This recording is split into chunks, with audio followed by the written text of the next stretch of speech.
வணக்கம். பெண்கள் குத்து விளக்குன்னு சொல்லுவாங்க. ஏற்கனவே பெண்களை பற்றி நிறைய பேசியிருக்கேன். பெண்கள் தான் ஆண்களை விட வசதி.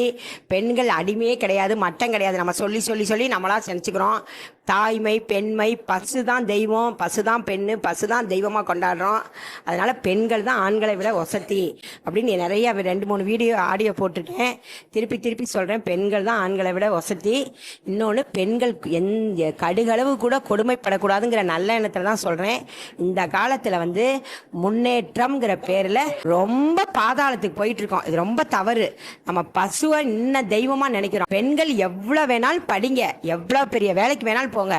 அதே டயத்தில் நமக்கு கிடைச்ச தாய்மைங்கிற பொக்கிஷம், குத்து விளக்குன்னு சொல்கிறாங்க, இல்லத்தரசின்னு சொல்கிறாங்க. நம்ம தான் ஆண்களை விட வசதி.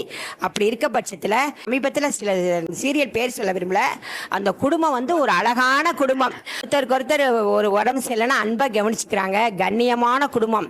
அண்ணினா கண்ணியமாக பார்க்குறாங்க, தம்பி பொண்டாட்டினா கண்ணியமாக பார்க்குறாங்க. நல்ல வீட்டில் நல்ல வசதியாக வச்சுருக்காங்க. அந்த பெண்கள் அந்த ஆண்களை என்னமோ அப்படி கொடுமைப்படுத்துகிற மாதிரி அந்த சீரியலில் நடக்குது. எனக்கு ரொம்ப சங்கடமாக இருக்குது. ஒரு பெண்ணுக்கு எவ்வளோ படித்து எவ்வளோ பெரிய வேலை பார்த்தாலும் குடும்பம் தான் உயிர். ஒரு குழந்தைய நம்ம எடுக்கிறோம். ஒரு தாய்க்கு எது பெருசு, ஒரு பெண்ணுக்கு எது பெருசு? தன்னுடைய குடும்பம் தான் பெருசு. நம்ம அம்மா நம்ம பாட்டியெல்லாம் இப்படி அடிமை, நான் வீட்டுக்குள்ளே அடங்கி கிடக்கிறேன், சமையல் வீட்டில் அடிமையாக இருக்கும், சமையல் செய்கிறத கேவலம், வீட்டு வேலை செய்கிறத கேவலம்னு நினச்சி நம்ம அம்மா நம்ம பாட்டி நம்ம முன்னோர்களாக இப்படி இருந்தால் இந்த அளவுக்கு மனித இனம் குடும்பம் இப்படி வந்திருக்க முடியுமா? இந்த காலத்தில் சில கொடுமைகள் இருந்திருக்கலாம். இப்பயும் சொல்கிறேன், எந்த காலத்திலையும் பெண்கள் கொடுமைப்படக்கூடாது. அதனால தயவு செஞ்சு நம்ம அடிப்படையில் இருக்கிறது அடிமையே கிடையாது. ஒரு பெண்ணுக்கு எது முக்கியம்? குழந்தைக்கு நம்ம இன்ன வரைக்கும் ஒரு குழந்தைக்கு நம்ம பிள்ளைக்கு ஒண்ணுன்னா நம்ம துடிக்கிறோம். அதனால நம்ம குடும்பம், ஒரு பெண்ணுக்கு எது முக்கியம்? குடும்பம் தான் முக்கியம். குடும்பத்தில் நம்ம சமையல் செய்யறத கேவலமா நினைக்காதீங்க. ஒவ்வொரு பெண்ணும் இல்லத்து அரசின்னு தான் சொல்லியிருக்காங்க, இல்லத்தரசன் சொல்லல, இல்லத்து அரசின்னு தான் சொல்லியிருக்காங்க. அப்பேற்பட்ட நம்ம இல்லத்துக்கு அரசியா இருக்கணும். ஒவ்வொரு பெண்ணும் நம்ம குடும்பத்துக்கு நம்ம தான் டாக்டர்.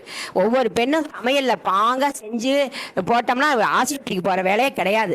3 வேலையை நீங்க அடுப்படிக்கிட்டே செய்யுங்க. ஏன் கேவலம் நினைக்கிறீங்க? வெளியில போய் பஸ்ல கிஸ்ல ஏறி அடுத்தவங்களுக்கு உழைச்சி கொட்டுறது பெருமை கிடையாது. நம்ம வீட்டுக்கு நம்ம குடும்பத்துக்கு நம்ம குடும்பம் தான் ஒரு பெண்ணுக்கு அழகு. அதனால தயவு செஞ்சு அடுப்படையில் வேலை செய்த கேவலமா நினைக்காதீங்க. அடுப்படையில் வேலை செய்வது மிகவும் பொக்கிஷம். நமக்கு 10 பேத்துக்கு சோறாக்கி பசி ஆத்துறதுங்கிறது நமக்கு கிடைச்ச பொக்கிஷம். அதே மாதிரி கூந்தல்ங்கிறது நமக்கு மட்டுமே கிடைத்த பொக்கிஷம். தயவு செஞ்சு தலையை விரித்து போடாதீர்கள். அதே மாதிரி தலையை பின்னுங்க. கூந்தல்ங்கிறது நமக்கு கிடைத்த பொக்கிஷம். அதை பின்னி பூ வைங்க, அதுதான் அழகு. அதே மாதிரி சாமியை அம்மனை நம்ம கும்பிட்றோம். எல்லா கோயிலையும் ஃபஸ்ட்டு அம்மன் உடனுரை சிவபெருமான். அதனால நம்மளை தான் வசதியாக வச்சிருக்காங்க. எந்த காலத்திலையும் எல்லா கோயிலையும் பாருங்க, பேர் பாலகுஜாம்பாள் உடனுரை கடம்பவனேஸ்வரர், காமாட்சி அம்மன் உடனுரை ஏகாம்பரேஸ்வரர், அப்படிதான் சொல்லுவாங்க கோயிலில். அதனால நம்ம தான் வசதி, அம்மன் தான் வசதி. அதே மாதிரி அம்மன் எப்படி நம்ம வணங்குறோம், காமாட்சி மீனாட்சி சரஸ்வதினு வணங்குறோம்ல, அந்த அம்மன் மாதிரி நம்மளும் உடை உடுத்தணும். புடவைக்கு மரியாதை கொடுங்க. நம்ம சாமியை நம்ம வணங்குறோம்னா அந்த அம்மன் புடவை கட்டி பாங்கா நல்லா இருக்கு.